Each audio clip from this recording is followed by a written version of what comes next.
ونتوكل عليه ونعوذ بالله من شرور أنفسنا ومن سيئات أعمالنا من يهده الله فلا مضل له ومن يضلله فلا هادي له ونشهد أن لا إله إلا الله وحده لا شريك له ونشهد أن سيدنا ومولانا محمدا عبده ورسوله صلی اللہ تعالی علیہ وعلا آلہ واصحابہ واتباعہ وازواجہ وذریاتہ واہل بیتہ واہل طاعتہ اجمعین اما بعد اعوذ باللہ من الشیطان الرجیم بسم اللہ الرحمن الرحیم ومن يعمل من الصالحات وهو مؤمن فلنحيينه حياة طيبة ولنجزينهم أجرهم بأحسن ما كانوا يعملون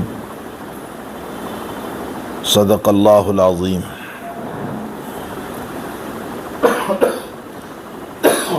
معزز مائیں، بہنیں اور بیٹیاں، حق تعالی جل شانہ و من والہ کا انتہائی کرم، اس کا احسان، اس کا فضل ہے کہ اس نے دین کی نسبت کے ساتھ ہمیں جوڑا ہے۔ دین ایک ایسی چیز ہے کہ جس کے ہم سب محتاج ہیں، اور پھر دین کے علم سے آپ کو جوڑا۔ علم یہ بہت بڑی نعمت ہے۔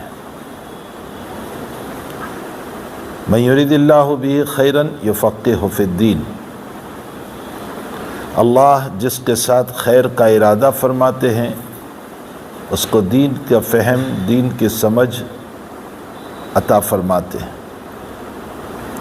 تو دین کی سمجھ اور دین کے فہم کا یہ مطلب نہیں ہے کہ وہ صرف سمجھ لیں، وہ صرف سمجھ لیں یا ظاہراً پڑھ لیں، یہ دین کا فہم مراد نہیں ہے یہاں۔ اگر صرف جان لینے کا نام میری بچی اور علم ہوتا اور اس پر اگر نجات کا مسئلہ ہوتا تو ابلیس بہت بڑے علم والا تھا، اس کو بڑی معلومات تھی، وہ بہت جانتا تھا، اس کے علم کا کیا کہنا۔ ہمارے حضرت تھانوی رحمۃ اللہ علیہ فرماتے ہیں کہ اس کے پاس 3 عین تھے۔ ایک عالم کا عین کہ وہ بڑا عالم تھا، بہت نالج تھا اس کے پاس، بہت علم تھا۔ اس کے علم کے واقعات اگر ابھی بیان کروں تو بہت وقت نکلے گا۔ حضرت سہل بن عبداللہ تشتری رحمۃ اللہ علیہ صوفیہ میں سے، انسانی شکل کے اندر ملاقات ہوئی شیطان سے، تو اس نے پوچھا کہ کیا میری بخشش ہو سکتی ہے؟ میں شیطان کا علم آپ کو بتا رہا ہوں کہ کیا میری بخشش ہو سکتی ہے؟ تو سہل بن عبداللہ تشتری رحمۃ اللہ علیہ نے فرمایا کہ تو ہے کون، پہلے یہ بتا۔ اس نے کہا کہ بس میں شیطان ہوں، مجھے لوگ ابلیس کہتے ہیں یا مجھے جو ہے اس کی نسل کہتے ہیں۔ تو کہا کہ تیری مغفرت کی ایک ہی شکل ہے کہ تو آدم علیہ السلام کی قبر پر جا کر کے سجدہ کر لے، جس ذات کو تجھے سجدے کا حکم ملا تھا۔ تو کہا میں نے حیاتی میں آدم کو سجدہ نہیں کیا تو موت کے بعد کیسے سجدہ کروں؟ آدم تو مر چکے ہیں، اب مرنے کے بعد کیا سجدہ؟ جب اس کی زندگی میں نہیں کیا تو بعد الموت کیسے؟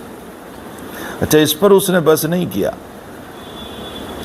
بلکہ اس نے کہا کہ اچھا آپ مجھے یہ بتائیں کہ میں شے ہوں یا نہیں۔ شے کا معنی چیز، وجود، موجود ہونا، یہ ہے شے۔ اسی لیے اللہ تعالیٰ پر بھی شے کا اطلاق کر سکتے۔ بخاری شریف میں امام بخاری رضی اللہ تعالیٰ عنہ نے یہ ثابت کیا کتاب التوحید میں کہ اللہ تعالیٰ پر شے کا اطلاق کر سکتے، اللہ کو شے بول سکتے، اس لیے کہ شے کا معنی وجود، اللہ تعالیٰ موجود ہے، اس لیے اللہ پر شے بول سکتے۔ تو اس نے کہا کہ میں شے ہوں یا نہیں؟ تو کہا کہ بالکل ہاں، تیرا وجود ہے اس لیے تو شے ہے۔ تو فرمایا اللہ تعالیٰ تو قرآن میں کہتا ہے کہ تمام چیزیں جو ہیں وہ اللہ تعالیٰ کی رحمت کی تحت ہے، تمام اشیاء من رحمت اللہ، اللہ تعالیٰ کی رحمت میں ہے۔ تو اللہ کی رحمت میں ساری شے ہیں، تو میں بھی تو آ گیا، میں بھی تو شے ہوں۔ تو سہل بن عبداللہ تشتری رحمۃ اللہ علیہ اس کی اس علمی بات کو سن کر کے جھومنے لگے یعنی کیا تیرا علم ہے کہ تو نے قرآن کریم سے اپنے اوپر استدلال کیا کہ میں شے ہوں، اور اللہ تعالیٰ کہتا ہے کہ حق تعالیٰ جل شانہ و من والہ کی رحمت تمام شے کو محیط ہے۔ آیت میرے ذہن میں اس وقت نہیں آ رہی ہے قرآن کی، جس کے اندر یہ ہے کہ حق تعالیٰ جل شانہ کی رحمت جو ہے وہ تمام شے کو محیط ہے۔ تو میں بھی اس میں آ گیا، تو سہل بن عبداللہ تشتری رحمۃ اللہ علیہ اس کے علمی بات پر جھومنے لگے، لیکن اس کو کوئی جواب نہیں دیا۔ ہمارے حضرت شاہ صاحب رحمۃ اللہ علیہ اس کی اس بات کو نقل کرنے کے بعد یہ فرماتے ہیں کہ میں ہوتا تو جواب دیتا۔ شاہ صاحب فرماتے ہیں کہ میں ہوتا تو جواب دیتا، اور میرا جواب یہ تھا کہ یقیناً اللہ تعالیٰ کی رحمت تمام شے کو گھیرے ہوئے ہے، لیکن کوئی رحمت کی تحت آنا بھی تو چاہے۔ مسئلہ یہ ہے کہ کوئی یوں کہے کہ یہ میرا مکان ہے اور اس مکان میں جتنے لوگ ہیں وہ سب کی مغفرت ہو جائے گی، بات صحیح ہے، لیکن کوئی مکان میں آنا بھی تو چاہے۔ جو مکان میں آئے گا اس کی مغفرت ہوگی، جو آیا ہی نہیں اس کی مغفرت کیسے ہو سکتی ہے؟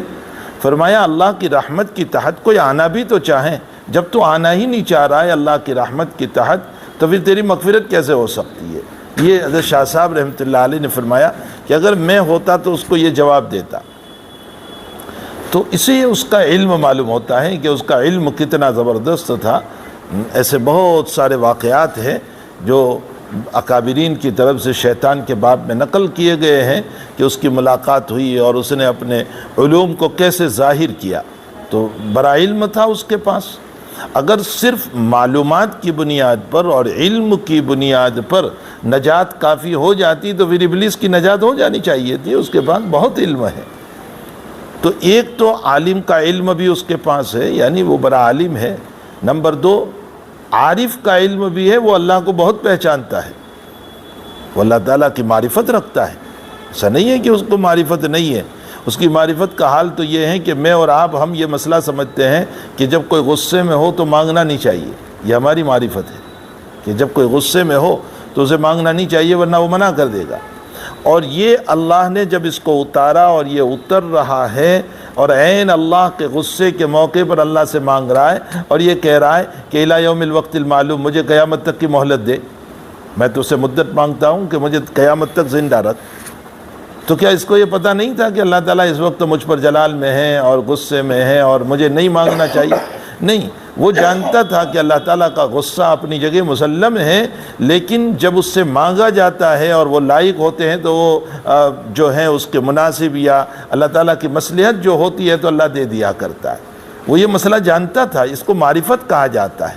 تو اس کے پاس معرفت بھی ہے، وہ عالم بھی ہے، وہ عارف بھی ہے اور عابد بھی ہے۔ عبادت میں اس نے کوئی کمی نہیں رکھی تھی، آسمان میں کوئی جگہ نہیں چھوڑی تھی جہاں اس نے سجدہ نہیں کیا تھا، اسی لیے تو بعض لوگوں نے اس کو فرشتہ سمجھ لیا تھا۔ جیسے ملائکہ عبادت کرتے ہیں اسی طرح اس نے بھی عبادت کی، تو اس کو عابد بھی سمجھا گیا۔ کوئی جگہ نہیں چھوڑی جہاں اس نے سجدہ نہیں کیا، اور 4000 سال تک اللہ کی عبادت کی اس نے۔ تو عابد بھی تھا، عارف بھی تھا، عالم بھی تھا، لیکن حضرت تھانوی رحمۃ اللہ علیہ فرماتے ہیں کہ عاشق نہیں تھا،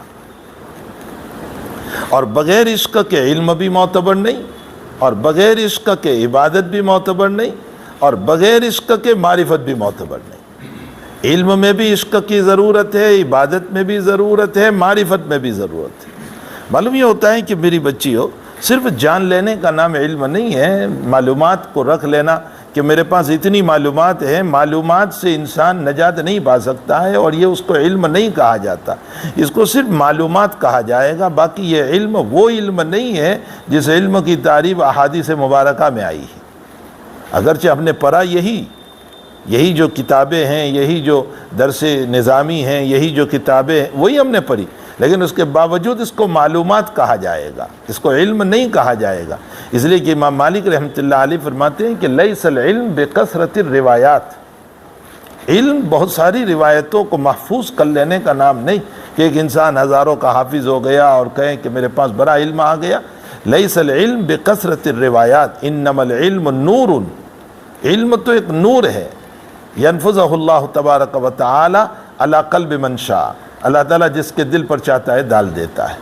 ہمارے مفتی محمود حسن گنگوئی نور اللہ مرکزہ ایک مثال دے کر سمجھایا کرتے تھے کہ انسان جب رات میں کہیں جاتا ہے یا کسی اندھیری جگہ پر جاتا ہے تو ہاتھ میں ٹارچ رکھتا ہے، لائٹ رکھتا ہے، تاکہ وہاں اگر تکلیف دہ چیز ہو یا سانپ ہو یا بچھو ہو یا کوئی چیز گری ہوئی ہو جو پاؤں میں لگنے کا خطرہ ہے تو وہ روشنی کے ذریعے سے اس کا پتہ چل جاتا ہے۔ ظاہر سی بات ہے کہ وہ ٹارچ اس لیے ہے تاکہ تکلیف دینے والی چیزوں سے بچے اور اپنا راستہ معلوم کریں۔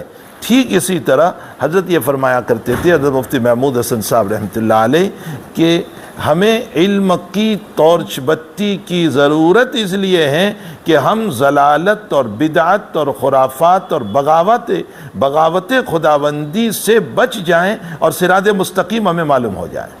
معلوم ہوتا ہے کہ جو علم ہمیں اللہ کی طرف لے چلتا ہے، رسول اللہ صلی اللہ علیہ وسلم کی طرف لے چلتا ہے، وہ علم تو علم ہے، اور جو علم حاصل کر کے ہم نے اس علم کے ذریعے سے نہ نماز ہماری زندگی میں آئی، نہ عبادت آئی، نہ اخلاق آئے، نہ معاشرت آئی، کوئی چیز ہماری زندگی میں آئی ہی نہیں، تو اس صورت میں اس کو معلومات تو کہہ سکتے ہیں، اس کو علم نہیں کہیں گے، یہ نور نہیں ہوگا۔ اس نے ہم کو اللہ کا راستہ نہیں بتایا، اس نے ہم کو نماز کا راستہ نہیں بتایا، اس نے ہم کو عبادت کا راستہ نہیں بتایا، اس نے ہم کو اخلاق کا راستہ نہیں بتایا، اس نے ہمارے کیریکٹر نہیں بنایا، اس نے ہمارے معاشرت کو صحیح نہیں کیا، تو اس کو معلومات تو کہیں گے، علم نہیں کہیں گے۔ اور ایسی معلومات تو دنیا میں میری بچیوں یہودیوں کے پاس بھی بہت ہے اور عیسائیوں کے پاس بھی بہت ہے، بلکہ وہ لوگ قرآن کی تفسیر بھی لکھ رہے ہیں، وہ حدیث کی تفسیر بھی لکھ رہے ہیں، بلکہ بڑی بڑی کتابیں انہوں نے قرآن حدیث پر لکھی ہے، تو وہ معلومات علم نہیں ہے۔ بہرحال پہلی بات تو میری بچیوں ایک بات یہ سمجھ لیں کہ علم جو ہے وہ ایک نور ہے۔ اللہ تعالیٰ جس کے دل پر چاہتا ہے اس نور کو جو ہے وہ ڈال دیتا ہے اور پھر اس کا سینہ منور ہو جاتا ہے۔ منور ہونے کا مطلب یہ ہے کہ وہ صراط مستقیم کی طرف چل پڑتے ہیں، اللہ کی طرف چل پڑتے ہیں، حق تعالیٰ جل شانہ اور رسول اللہ صلی اللہ علیہ وسلم کی طرف ان کی زندگی چل پڑتی ہے۔ اس لیے آپ جو مدرسے میں پڑھ رہی ہے تو ہمیں علم پڑھنا ہے، معلومات نہیں پڑھنا ہے، معلومات نہیں۔ کسی بزرگ کا قول ہے، بہت اچھی بات انہوں نے کہی کہ اذا علمت شیئا جدیدا، جب تمہیں کوئی نئی چیز معلوم ہو، نیا علم معلوم ہو، تو تم اس علم کو پڑھ کر کے یہ مت سوچو کہ میں اچھا مجھے اب بیان کرنے میں ایک نئی بات معلوم ہو گئی اور میں اب اس کو لوگوں کے سامنے بیان کروں گا اور لوگ میری واہ واہ کریں گے۔ فرمایا اس نیت سے اگر تم نے اس قرآنی یا حدیثی بات کو یا اس کی تفسیر اور تشریح کو پڑھا تو اس صورت میں یہ علم نہیں ہوا، یہ مخلوق کے لیے ہو گیا۔ اور اگر تم نے اس کو پڑھ کر کے کہ ایک نئی بات مجھے معلوم ہوئی، اس پر اللہ کا شکر ادا کیا آپ نے، اور شکر ادا کر کے یہ کہا کہ اللہ میرے علم میں تو نے اضافہ کیا اور اس کے ذریعے سے مجھے اور عبادت کی طرف لذت ملے گی، عبادت کا راستہ ملے گا، تو یہ علم ملا ہے۔ اس لیے وہ بزرگ فرماتے ہیں کہ کسی نئی بات کے ملنے پر دل میں اس خیال کو لانا کہ اب مجھے بیان کرنے میں مزہ آئے گا اور لوگ میرے اس نقطے کو بیان کرنے کے بعد واہ واہ کریں گے اور میری بڑی تعریف ہوگی، اس کا کوئی فائدہ نہیں ہے۔ ہمیں جو چیز ہم پڑھیں، لکھیں، بولیں، سب اللہ کے لیے ہونا چاہیے، اللہ کی رضا کے لیے ہونا چاہیے۔ حق تعالیٰ کی رضا اگر مقصود ہے تو نورانی قاعدہ بھی ہمارے لیے جنت میں لے جانے کا ذریعہ ہے، اور اللہ کی رضا اگر مقصود نہیں ہے تو بخاری پڑھانا بھی بیکار اور عبث ہے۔ اس لیے کہ مقصود ہی جب دنیا ہو گئی اور غلط ہو گیا تو اس صورت میں وہ بخاری پھر جو ہے ہمیں بچا نہیں سکتی ہے حق تعالیٰ جل شانہ کے سامنے۔ اس لیے کہ عدم اخلاص کی بنیاد پر حدیث شریف میں جو تم نے سنی ہوگی، پڑھی ہوگی میری عزیز بچی ہو، کہ قیامت کے دن 3 آدمیوں کو لایا جائے گا، اس میں ایک جو ہے سخی ہوگا، ایک عالم ہوگا۔ وہ صرف عالم، چونکہ عموماً قرآن اور حدیث جو ہے نا وہ مردوں کو بیان کرتا ہے اور عورتیں اس کے ضمن میں لے لیتا ہے۔ قرآن کا عمومی خطاب مردوں کو ہوتا ہے اور اس کے ضمن میں اللہ عورتوں کو بھی وہی مسئلہ بیان کرتا ہے۔ اسی طرح احادیث میں بھی حق تعالیٰ جل شانہ نبی اکرم صلی اللہ علیہ وسلم مردوں کو بتاتے ہیں لیکن ضمناً عورتیں بھی آ جاتی ہیں، تو اس میں سخی مرد بھی آ گیا، سخی عورت بھی آ گئی، عالم مرد بھی آ گیا، عالمہ بھی آ گئی، اور اللہ کے راستے میں مجاہدہ جہاد کرنے والا مرد بھی آ گیا اور اللہ کے راستے میں مجاہدہ کرنے والی عورت بھی آ گئی۔ کہ قیامت کے دن اللہ تعالیٰ جل شانہ ایک سخی کو بلائیں گے اور پوچھیں گے کہ ہم نے تم کو مال دیا تھا، تم نے کہاں لگایا؟ تو وہ کہیں گے کہ ہم نے تیرے راستے میں بڑی سخاوت کی، ہم نے یتیموں پر، غریبوں پر، بیواؤں پر، مدارس پر، مساجد بہت خرچ کیا۔ اللہ تعالیٰ فرمائیں گے کہ مقصود تیرا تھا کہ دنیا میں لوگ تیری تعریف کریں، تجھے لوگ حاجی صاحب کہیں، قائی صاحب کہیں، سخی صاحب کہیں، جاؤ دنیا میں جو مقصود تھا وہ تمہیں مل گیا۔ اب ہمارے پاس کچھ بھی نہیں ہے آخرت میں، تمہیں تو مقصود یہی تھا نا کہ لوگ تمہاری واہ واہ کریں، اس لیے وہ تو مل گیا تمہیں۔ اب ہمارے پاس تمہارے لیے کیا ہے؟ حدیث شریف میں اللہ کے حبیب فرماتے جہنم ہے۔ اللہم احفظنا، اللہ تعالیٰ ہماری حفاظت فرمائے۔ اسی طرح ایک عالم کو یا عالمہ کو بلایا جائے گا کہ ہم نے تمہیں علم کی دولت دی تھی، تم نے اس کو کہاں لگائی؟ وہ کہیں گے ہم نے پڑھایا، ہم نے بڑی تقریریں کی، بڑا بیان کیا اور بڑے جلسے کیے اور یوں کہا اور یہ کہا اور یہ کہا۔ اللہ تعالیٰ فرمائیں گے علیم بذات الصدور ہے، وہ جانتے ہیں ہمارے دلوں کی باتوں کو۔ وہ کہیں گے کہ سب ریاکاری تھی، مقصود تو واہ ہوا تھا، دنیا میں دولت کمانا مقصود تھا، عزت کمانا مقصود تھا، اسی لیے تم نے یہ سب کام کیا، ہمارے پاس جہنم ہے تمہارے لیے۔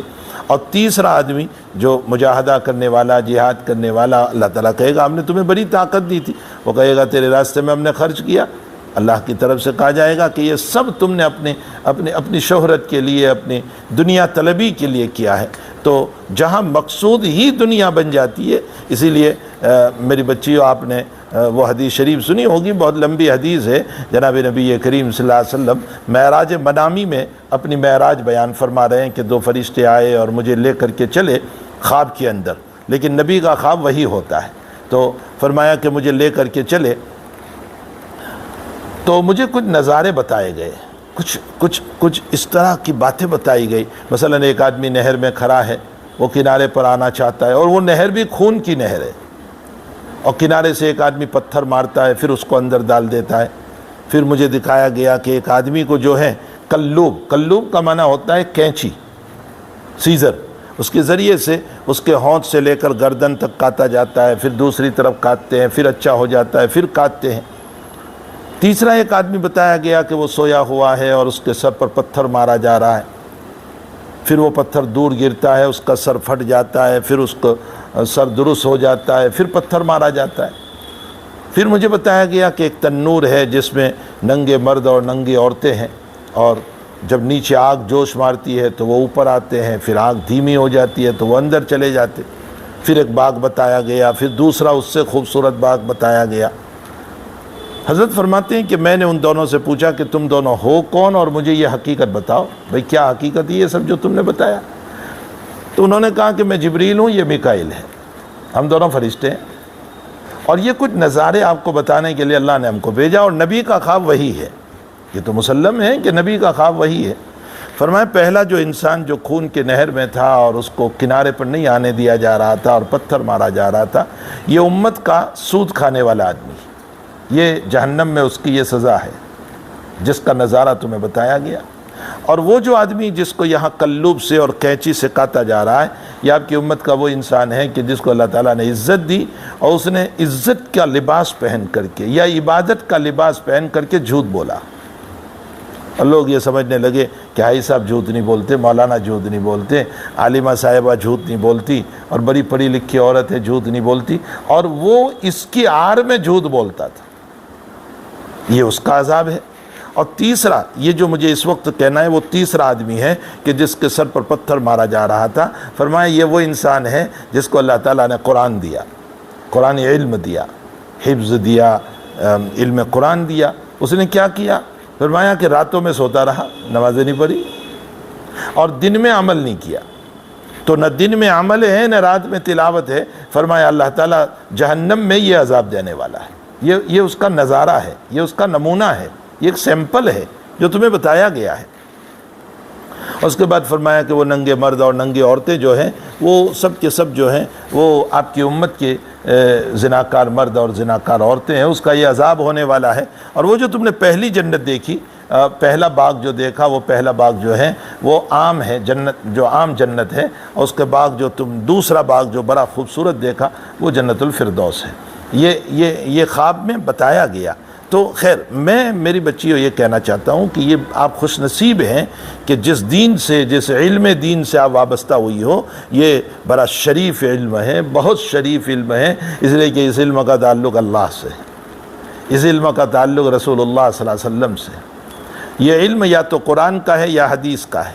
اگر قرآن کا ہے تو وہ اللہ کے اندر سے نکلا ہوا ہے، اس لیے کہ اللہ نے کلام کیا، اللہ بولا، اور اللہ نے بولا وہی قرآن بنا ہے، وہی قرآن کریم ہے، اسی لیے ہمارے قرآن کو کلام اللہ کہا جاتا ہے۔ کلام اللہ کا مطلب ہوتا ہے اللہ کا بولا ہوا۔ اور اگلی جتنی کتابیں ہیں، تورات ہے، زبور ہے، انجیل ہے، ان سب کا تعلق کتاب اللہ سے، وہ کتاب اللہ ہے۔ کتاب اللہ کا معنی اللہ نے لکھ کر اتارا، اللہ بولا نہیں، لکھا، لکھوایا اور اس کو بھیج دیا۔ ہماری کتاب قرآن کریم جو ہے نا وہ کلام اللہ ہے، جیسے میں بول رہا ہوں اس وقت، اسی طرح اللہ نے کلام فرمایا۔ بلکہ قرآن کریم میں ہے کہ جب اللہ تعالیٰ کلام فرماتے ہیں تو چھوٹے فرشتے بے ہوش ہو جاتے ہیں، اللہ کے آواز کو برداشت نہیں کر سکتے، اور جب ہوش میں آتے ہیں تو بڑے فرشتوں سے پوچھتے ہیں ماذا قال ربکم، قرآن میں ہے ماذا قال ربکم، تمہارے رب نے کیا کہا؟ تو بڑے فرشتے بتاتے ہیں الحق، یعنی یہ بات ارشاد فرمائی، تو پھر جو کچھ بات ارشاد فرمائی ہوتی ہے اس پر وہ عمل کرتے ہیں۔ تو تعالیٰ جل شاہ، یہ قرآن کریم جو ہے نا یہ اللہ کے اندر سے نکلا ہوا کلام ہے۔ جیسے میں بول رہا ہوں میرے اندر سے کلام نکل رہا ہے، اسی طرح اللہ کے اندر سے نکلا ہوا کلام ہے۔ ظاہر سی بات ہے کہ جب اللہ کے اندر سے نکلا ہوا کلام ہے تو یہ کتنا معزز اور مکرم کلام ہے۔ اور احادیث مبارکہ جو ہے وہ رسول اللہ صلی اللہ علیہ وسلم کے اندر سے نکلا ہوا کلام ہے، آپ نے بولا ہے۔ تو قرآن کی نسبت حق تعالیٰ کے اندر سے ہے، اور حدیث کی نسبت رسول اللہ صلی اللہ علیہ وسلم کے اندر سے، اور جو کچھ مسئلے مسائل پڑھ رہے ہیں وہ اسی سے نکلے ہوئے ہیں۔ وہ چاہے آپ بیزتی زیور میں پڑھیں، چاہے تعلیم الاسلام میں پڑھیں، چاہے اسلامی تعلیم میں پڑھیں، یا اس کے علاوہ جتنی کتابوں میں آپ پڑھ رہے ہیں، ان تمام مسائل کا تعلق یا تو قرآن سے یا حدیث سے، اسی سے استنباط شدہ جو ہیں یہ مسائل ہیں۔ تو آپ کا یہ علم جو آپ پڑھ رہی ہے نا، اس کا تعلق بہت اونچا ہے، بہت اونچا علم ہے، اس کا تعلق اللہ سے، اس کا تعلق رسول اللہ صلی اللہ علیہ وسلم سے ہے۔ اور ظاہر سی بات ہے کہ جس علم کا تعلق اللہ اس کے رسول سے، اس کی فضیلت بھی بہت ہو گئی۔ اسی لیے حدیث شریف میں آیا کہ جو اس علم کو پڑھتا ہے فرشتے اس کے لیے پر بچھاتے، یعنی جب آپ گھر سے چلتی ہو پڑھنے کے لیے تو فرشتے پر بچھاتے۔ اور محدثین نے ایک واقعہ لکھا ہے کہ کسی اسٹوڈنٹ نے، کسی طالب علم نے مذاق کرنے کے لیے کہ بھلا میں بھی تو دیکھوں کہ فرشتے کا پر کہاں ہوتا ہے، اس نے نکلا وہ پڑھنے کے لیے اور زور سے پاؤں پچھاڑنے لگا، تو تمسخر اور مذاق کے لیے ایسا کیا تو اس کے پاؤں میں شل ہو گیا، لکوا ہو گیا۔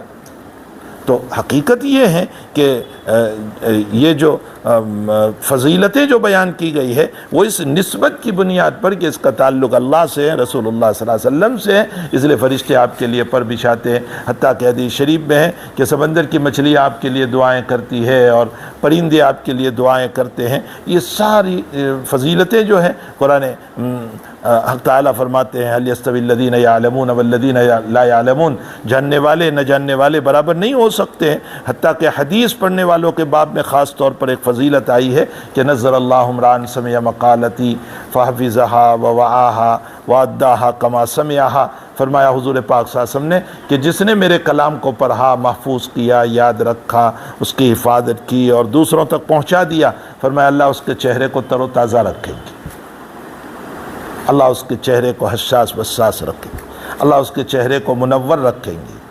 اب یہ خبر ہے یا دعا ہے؟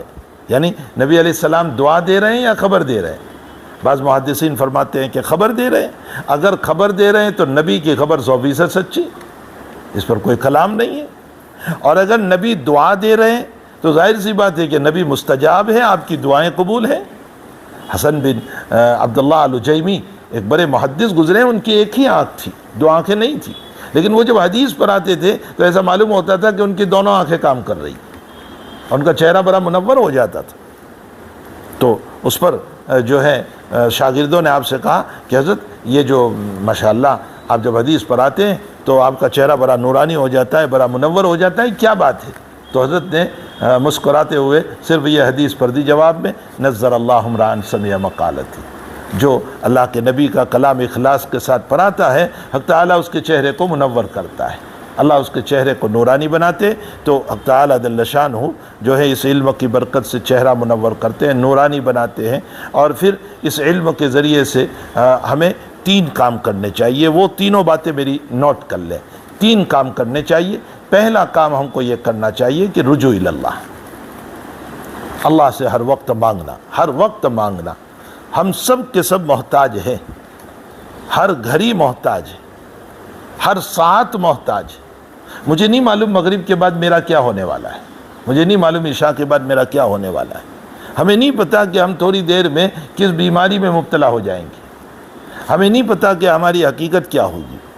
ابھی ایک بچی کا مسئلہ، آج ہی اس کا انتقال ہوا، اور ابھی ظہر کے بعد تدفین تھی۔ ان لوگوں کا مجھ پر صبح فجر سے پہلے فون آ گیا دعا کے لیے، تو وہ جو ہے ایک ہاسپٹل میں ایڈمٹ تھی چند دنوں قبل، اور ماشاءاللہ بچے اچھی خاصی تھی، لیکن بخار آ گیا، اور بخار کی وجہ سے بدن میں کھینچ پیدا ہو گئی اور فیٹ آنے لگی، اور 2-4 مرتبہ فیٹ آئی، کھینچ آئی، اور اس کے اندر جو ہے وہ قومے میں چلی گئی، بے ہوش ہو گئی۔ اس کو وینٹیلیٹر پر رکھ دیا گیا، اور قریباً 8 دن وینٹیلیٹر پر رہی، اور آج صبح فجر سے پہلے اللہ کی پیاری ہو گئی۔ پتہ نہیں تھا ماں باپ کو کہ یہ اچانک حادثہ ہونے والا ہے، یہ اچانک انتقال کا مسئلہ پیش آ جائے گا ہماری بیٹی کا۔ تو ہمیں کچھ پتہ نہیں ہے کہ کس وقت ہمارا کیا ہونے والا ہے، اس لیے سب سے پہلا مسئلہ رجوع اللہ، اللہ کی طرف ہم رجوع رکھ کے ہم جو ہیں اللہ تعالیٰ سے مانگنے والے رہیں، اور جس حالت میں رہیں اللہ سے خوش رہیں، جس حالت میں ہم رہیں۔ ہماری بیماریوں کی حالت ہے، ہماری غریبی کی حالت ہے، ہماری تنگ دستی کی حالت ہے، ہماری پریشانیوں کی حالت ہے، ہر حال میں اللہ سے خوش رہیں، اور یہ سوچتے رہیں کہ ہم سے بدتر حالت میں لوگ ہیں۔ ایک غریب ہیں تو اپنے سے نیچے والے غریب کو دیکھیں، ایک بیمار ہے تو اپنے سے نیچے والے بیمار کو دیکھیں کہ میری یہ تکلیف ہے، اس سے زیادہ تکلیف تو اس کی ہے۔ ہمارے شیخ سعدی رحمۃ اللہ علیہ، جن کا نام آپ نے اپنے معلمات سے، اپنی پڑھانے والیوں سے بار بار سنا ہوگا، کہ شیخ سعدی رحمۃ اللہ علیہ کے باب میں لکھا ہے کہ وہ ایک مرتبہ بغداد کی مسجد سے نکلے ہیں نماز پڑھ کر کے، اور پاؤں میں چپل نہیں تھی، اور کھلے پاؤں نکلے۔ تو حضرت کے دل میں تھوڑا سا یہ خیال آ گیا کہ اللہ میں تیرے دین کا کام کر رہا ہوں، اور میرے پاؤں میں چپل نہیں ہے، یعنی میں بغیر چپل کے ہوں۔ اتنے میں باہر نکلے، اللہ تعالیٰ کو سبق پڑھانا تھا، تو ایک آدمی کو دیکھا کہ اس کے دونوں پاؤں کٹے ہوئے ہیں، اور وہ ران کے اوپر چل رہا ہے۔ تو حضرت فوراً مسجد میں گئے اور 2 رکعت شکرانہ ادا فرمائی، اے اللہ میرے تو چپل نہیں ہے، اس کے تو پاؤں ہی نہیں ہے۔ تو جب ہم اپنے سے نیچے والے کو، زیادہ تکلیف والوں کو دیکھیں گے، تو ہمیں اللہ تعالیٰ کی جو ہے شکر کی توفیق ہو جائے گی۔ اس لیے جس حال میں رہیں ہم رجوع اللہ، یہ رجوع اللہ کا ماحول اپنے دل میں ہر وقت بسا لیں کہ ہمیں اللہ تعالیٰ کی طرف ہر وقت رجوع رہنا ہے، اچھی حالت ہو، بری حالت ہو، بیماری کی حالت ہو، شفا کی حالت ہو، امیری کی حالت ہو، غریبی کی حالت ہو، سکون کی حالت ہو، بے سکونی کی حالت ہو، ہر حال میں ہم اللہ کی طرف رجوع رکھیں۔ کیا آپ یہ سمجھتی ہو کہ بزرگان دین پر حالات نہیں آتے؟ یہ حالات نہیں آئے؟ آپ بزرگوں کے حالات پڑھیں تو آپ کے رونگٹے کھڑے ہو جائیں گے کہ ان کے حالات اور ان کی زندگیاں کیسے کیسے۔ ان کے امام ابو حنیفہ رحمۃ اللہ علیہ کا جنازہ جیل خانے سے گیا ہے، جس امام کی ہم فالو کر رہے ہیں اس امام کا جنازہ جیل خانے سے نکلا۔ آپ انداز لگائیں، شیخ الاسلام ابن تیمیہ رحمۃ اللہ علیہ، جو اتنا بڑا جو ہے حدیث کا ایک محقق کہا جاتا ہے، اتنا بڑا آدمی شیخ الاسلام ابن تیمیہ رحمۃ اللہ علیہ، لیکن ان کا جنازہ بھی جیل خانے سے چلا۔ امام احمد ابن حنبل رحمۃ اللہ علیہ، اتنا بڑا امام، مسلک حنبلیت میں لوگ ان کا فالو کرتے ہیں، ان کو مانتے ہیں۔ امام احمد ابن حنبل رحمۃ اللہ علیہ کو روزانہ کپڑے اتار کر، سوائے سطر کا کپڑا رہنے دینے کے، پورا کپڑا اتار کر کے ان کو اتنا مارا جاتا تھا کہ خود امام احمد فرماتے ہیں کہ ہر کوڑے پر مجھے ایسا لگتا تھا کہ میری عقل چلی جائے گی، اس لیے کہ جب زور سے مار پڑتی ہے نا تو عقل پہ اثر پڑتا ہے۔ علامہ سرخسی رحمۃ اللہ علیہ، جن کی مبسوط، میری بیٹیوں آپ نے ان کا نام سنا ہوگا، جو مسلک احناف کی بہت بڑی کتاب ہے مبسوط، بادشاہ وقت نے ان کو سزا دی، اور کیسی سزا دی؟ کنویں کے اندر قریباً 100 فٹ نیچے اتارا اور نیچے بٹھایا ان کو، اور کئی وقت گزر گیا کہ اسی میں آپ رہے۔ شاگردوں نے کہا کہ پولیسوں سے اجازت لے کر کہ ہم ان سے پڑھنا چاہتے ہیں؟ حضرت نے فرمایا ٹھیک ہے۔ تو اوپر شاگرد بیٹھتے تھے اور حضرت اندر سے پڑھاتے تھے، اس طرح پر آپ نے پڑھایا۔ یہ جو مبسوط جو ہماری آئی ہے، یہ کنویں میں بیٹھ کر حضرت نے لکھوائی کہ آپ اندر سے پڑھا رہے ہیں، طلبہ اوپر لکھ رہے ہیں۔ تو کیا آپ یہ سمجھتی ہو کہ بزرگان دین پر حالات نہیں ہوتے؟ حالات ہوتے ہیں، لیکن وہ ہمیشہ رجوع اللہ، کہ بھائی جس حال میں ہیں اللہ تعالیٰ سے ہم خوش رہیں اور اللہ سے مانگتے رہیں کہ اللہ تعالیٰ ہمارے حالات کو مبدل فرما دے۔ تو پہلا کام میری بچیوں آپ کو یہ کرنا ہے کہ رجوع اللہ، ہر حالت میں ہمیں اللہ کی طرف رجوع رکھنا ہے۔ نمبر 2، دوسرا کام ہم کو یہ کرنا ہے کہ جب آپ پڑھنے کے لیے نکلیں اور جو بھی کتاب آپ پڑھ رہی ہے، چاہے وہ قاعدہ بغدادی پڑھ رہی ہے، نورانی قاعدہ پڑھ رہی ہے، احسن القواعد پڑھ رہی ہے، یا پاریم پڑھ رہی ہے، یا جو بھی پڑھ رہی ہے، تو اور بہت ساری کتابیں آپ جو پڑھتی ہے، خیر پاریم تو اللہ تعالیٰ کا کلام ہے، لیکن مخلوق کی لکھی ہوئی جو کتاب ہے، جو لوگوں نے لکھی ہے، تو آپ جو ہیں ان مصنفین کو، ان مؤلفین کو روزانہ 3 مرتبہ قل واللہ شریف اور 1 مرتبہ الحمد شریف پڑھ کر روزانہ ایصال ثواب کر دیں۔ اس کا فائدہ کیا ہوگا؟ ہمارے ڈاکٹر عارفی رحمۃ اللہ علیہ فرماتے ہیں، ڈاکٹر عبداللہ صاحب عارفی جو حضرت تھانوی رحمۃ اللہ علیہ کے اجل خلفاء میں سے تھے، فرمایا ایصال ثواب میں ڈبل اجر ہے۔ ڈبل اجر کیسے ہوگا؟ ایک تو جو ہم نے پڑھا تو اس پڑھنے کا ثواب ان لوگوں کو پہنچا۔ اچھا، ہم نے جن لوگوں کو ایصال ثواب کیا تو وقت اعلیٰ جل شانہ فرماتے ہیں کہ اچھا تو بڑا خیر خواہ ہے کہ تو نے اس مؤلف کو یاد کیا، تو خیر خواہی پر اللہ ہمیں بھی ثواب دیتا ہے۔ تو ادھر مرحوم کو ثواب پہنچا، ادھر خیر خواہی پر مجھے ثواب پہنچا، اور اس خیر خواہی کے نتیجے میں اللہ ان کتابوں کے علوم کو ہمارے سینے میں اتار دیتا ہے۔ میرا خود اپنا معمول ہے کہ میں روزانہ جس مصنف کی کتاب پڑھتا ہوں یا شروحات دیکھتا ہوں، بہت ساری شرحیں جو کتابوں کو حل کرنے کے لیے لکھی گئی ہے، ان شروحات کو دیکھتا ہوں، تو میرا روزانہ معمول ہے کہ میں 3 مرتبہ قل واللہ شریف اور 1 مرتبہ الحمد شریف ان بزرگوں کو ایصال ثواب کر دیتا ہوں۔ ان کے فیوز اور برکات سے اللہ تعالیٰ ہمیں بھی علم نصیب فرمائے۔ اور نمبر 3، تیسرا کام یہ کرنا ہے کہ ہم شکر ادا کرنے والے بنیں۔ اللہ تعالیٰ نے جو اس علم سے آپ کو منسلک کیا، آپ کو جوائنٹ کیا، اس پر اللہ تعالیٰ کا شکر۔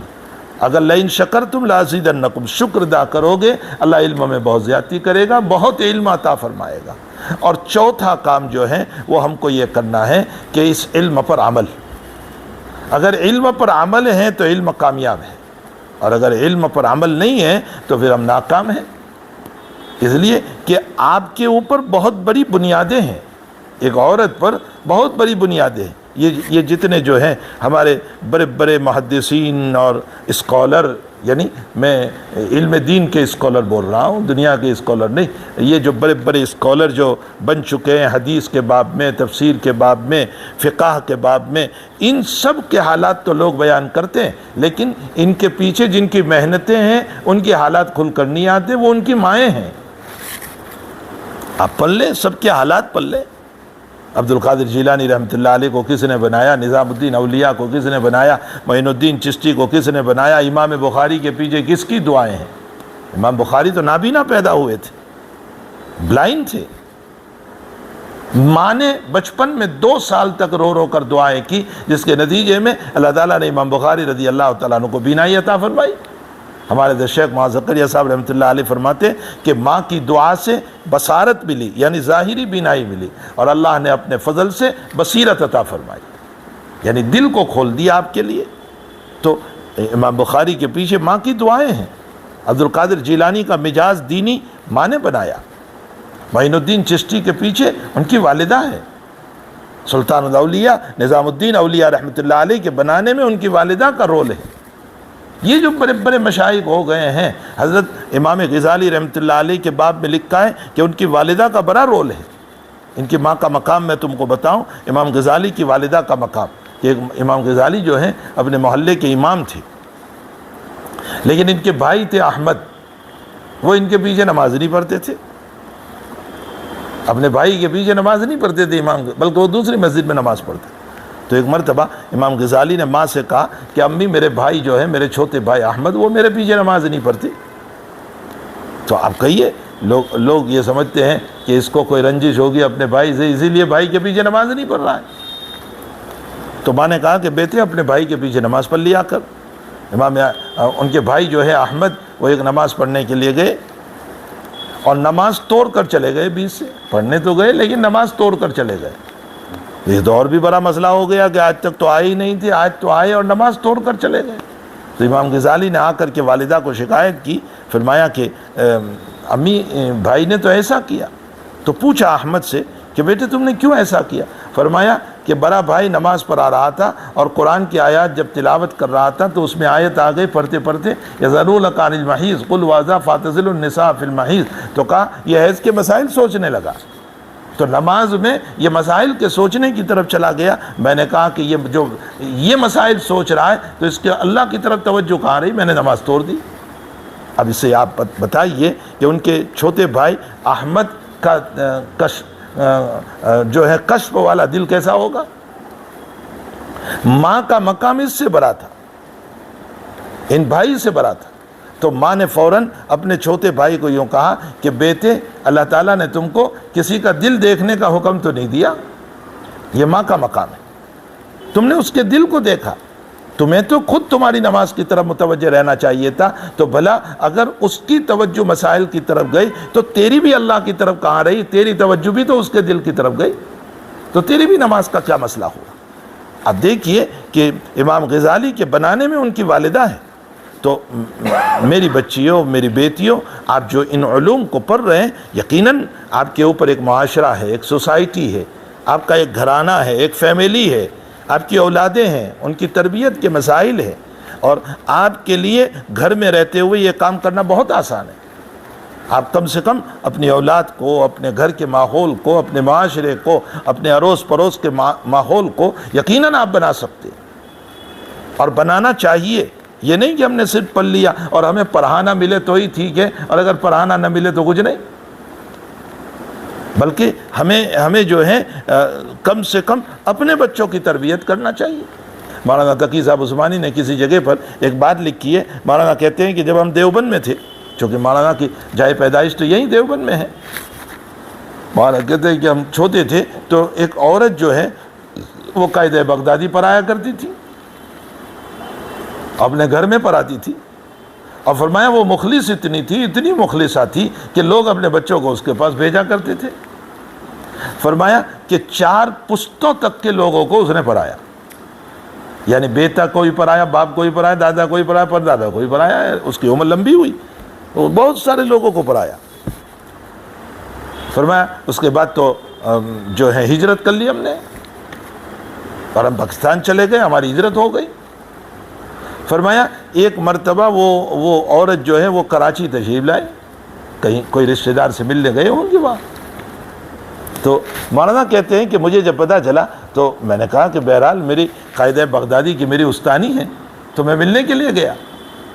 یہ ایک ادب ہوا کرتا ہے کہ جن استانی سے، جن معلمات سے، جن لوگوں سے ہم نے پڑھا، اس کا ادب زندگی بھر ہونا چاہیے۔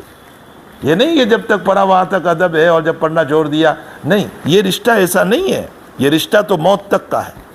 استاد ہمارا استاد ہے موت تک، پڑھانے والا ہمارا باپ ہے موت تک، جیسے ہمارا حقیقی باپ موت تک کا ہے، اسی طرح یہ باپ بھی، یہ پڑھانے والی ماں ہے، تو ہمیشہ اس کا ادب کرنا چاہیے۔ اور میری بیٹیوں، اگر آپ اپنی معلمات کی، اپنے محسنات کی جو آپ کو پڑھا رہی ہے، اگر آپ ادب کرو گی تو آپ کے علم میں نکھار پیدا ہوگا، علم میں برکت پیدا ہوگی، اللہ تعالیٰ وسعت والا دروازہ علم کا کھول دیں گے آپ کے اوپر۔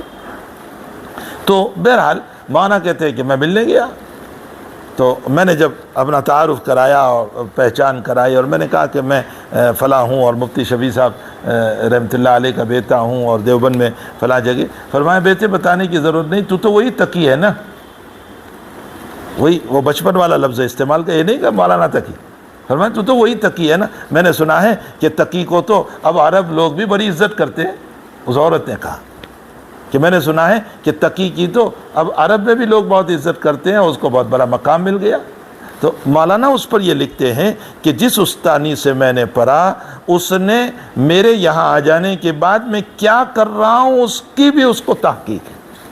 معلوم ہوتا ہے کہ ایک متعلمہ کو، ایک پڑھنے والی کو، ایک شاگردہ کو، ایک اسٹوڈنٹ کو جہاں اپنے معلمات کا ادب، تعظیم، تکریم وغیرہ کرنا ہے، وہاں معلمات کو چاہیے کہ اپنے پاس پڑھی ہوئی بچی جب ہمارے پاس سے پڑھ کر نکل گئی تو اب یہ نہیں کہ لاوارث اس کو چھوڑ دیں، ہم اس کی تحقیق میں رہیں وہ کیا کر رہی ہے، اس کا ماحول صحیح ہے یا نہیں، وہ سیدھے راستے پر ہے یا نہیں۔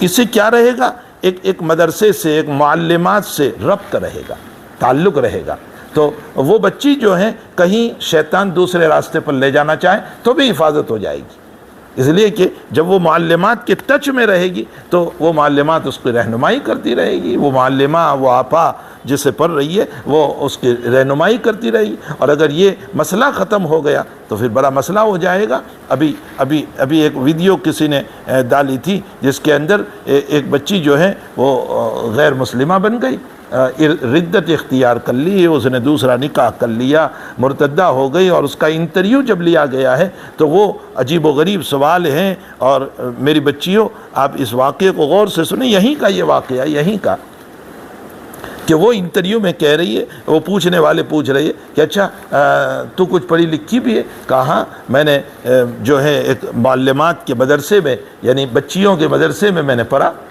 کہا اچھا تو کیا پڑھا ہے؟ تو کہا میں 15 پارے کی حافظہ ہوں۔ اللہ اکبر، 15 پارے کی حافظہ ہوں، وہ بول رہی ہے، وہ ویڈیو ہے اس کا۔ تو کہا کہ تو نے یہ مذہب اختیار کر لیا؟ کہا بس مجھے اس سے محبت ہو گئی، میں نے اپنا یہ مذہب۔ تو کہا اس کو تو نے مسلمان نہیں بنایا تو خود؟ کہا وہ منع کر رہا تھا تو میں نے اس کا مذہب اختیار کر لیا۔ یعنی بے تکلف بول رہی ہے۔ یہ مسئلہ کیوں ہو گیا؟ اس لیے کہ اس کے دل میں وہ ایمانی جذبہ، وہ عقیدے کی مضبوطی وہ نہیں رہی، اور خواہشات کا مسئلہ اس پر غالب آ گیا۔ لیکن جب ایک متعلمہ اور ایک اسٹوڈنٹ اور ایک شاگردہ جب اپنی آپا سے، اپنی معلمہ سے، اپنی پڑھانے والی سے جو ہے جوائنٹ رہے گی تو انشاءاللہ تعالیٰ ایسے حالات پیدا نہیں ہوں گے۔ تو میری بچیوں، آپ بہت کچھ کر سکتی ہو، بہت کچھ کر سکتی ہو۔ آپ کے ذریعے سے ایک معاشرہ کھڑا ہو سکتا ہے، آپ کے ذریعے سے ایک سوسائٹی بن سکتی ہے، آپ کے ذریعے سے ایک گھر کا ماحول بن سکتا ہے۔ یہ ساری چیزیں جو ہیں اگر آپ کرو گی تو انشاءاللہ تعالیٰ یہ آپ کا علم دنیا میں بھی آپ کو عزت دلائے گا اور عقبہ میں بھی آپ کو عزت دلائے گا، حتیٰ کہ حق تعالیٰ جل شانہ کی نگاہ میں ہم اس کے دین کے خادمین میں ان تنصر اللہ ینصرکم کے اندر ہمارا شمار ہوگا، اور حق تعالیٰ جو ہے ہمارے لیے جنت کے فیصلے کریں گے، اور نبی کریم صلی اللہ علیہ وسلم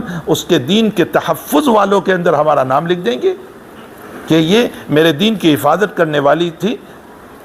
عائشہ رضی اللہ تعالیٰ عنہ کے باب میں مشہور ہے کہ نبی علیہ السلام کا آدھا علم حضرت عائشہ رضی اللہ تعالیٰ عنہ نے لیا، بلکہ ان کے بھانجے حضرت عروہ ابن زبیر فرماتے کہ حضرت عائشہ رضی اللہ تعالیٰ عنہ ہر فن میں ماہرہ تھی، حتیٰ کہ علم طب میں بھی ماہرہ تھی، ڈاکٹری لائن میں بھی ماہرہ تھی۔ اور علم کا حال یہ تھا کہ مدینے کے 7 فقہاء میں حضرت عائشہ کا بھی نام ہے، فقیہہ تھی، اور صرف فقیہ نہیں تھی بلکہ فقیہ ہونے کے ساتھ ساتھ اگر صحابہ کرام سے مسئلے میں غلطی ہو جاتی تو ان کی پکڑ کیا کرتی تھی۔ بخاری شریف میں ہے کہ عبداللہ ابن عمر نے یہ بیان کیا کہ نبی علیہ السلام نے 4 عمرے فرمائے، اس میں ایک عمرہ رجب میں کیا۔ جب حضرت عائشہ کو پتہ چلا، حضرت عائشہ نے فرمایا یرحم اللہ علی ابا عبد الرحمن، اللہ تعالیٰ ابو عبد الرحمن پر رحم فرمائے، ابن عمر پر رحم فرمائے، میں ہر عمرے میں ساتھ تھی، 4 عمرے کے اندر کوئی عمرہ رجب میں نہیں ہوا۔ دیکھیے فوراً عبداللہ ابن عمر کی پکڑ فرمائی، کوئی عمرہ رجب میں نہیں ہوا۔ نبی علیہ السلام نے 3 عمرے جو ہیں وہ ذی القعدہ میں کیے اور ایک عمرہ ذی الحجہ میں کیا۔ حج کے ساتھ جو عمرہ ہوا وہ ذی الحجہ میں ہوا، اور باقی جو 3 عمرے ہوئے وہ ذی القعدہ میں ہوئے۔ تو جو ہے صحابہ کرام کے اوپر بھی پکڑ کیا کرتی تھی، بلکہ بڑے بڑے صحابہ آپ کی طرف رجوع فرماتے تھے مسائل کے باب میں۔ تو بہرحال میری بچیوں، میری بیٹیوں، میری بہنوں، یہ جو مدرسہ ہے جس کے اندر علم دین پڑھایا جاتا ہے، مسائل پڑھائے جاتے ہیں، قرآن پڑھایا جاتا ہے، حدیث پڑھائی جاتی ہے، آپ کی زندگیاں بنائی جا رہی ہے، یہ عظیم المرتبت دولت ہے۔ اللہ تعالیٰ اس مدرسے کو دین دوگنی رات چوگنی ترقیوں سے مالا مال فرمائے، اور ہمارے حافظ جاوید سلمہ جنہوں نے اس نظام کو قائم کیا، اور ان کے گھر میں سے اہلیہ محترمہ جو ایک خوب محنت میں لگی ہوئی ہے کہ لوگوں کی زندگی بنے، بچیوں کی زندگی بنے، اور کم سے کم ردت سے بچ جائیں۔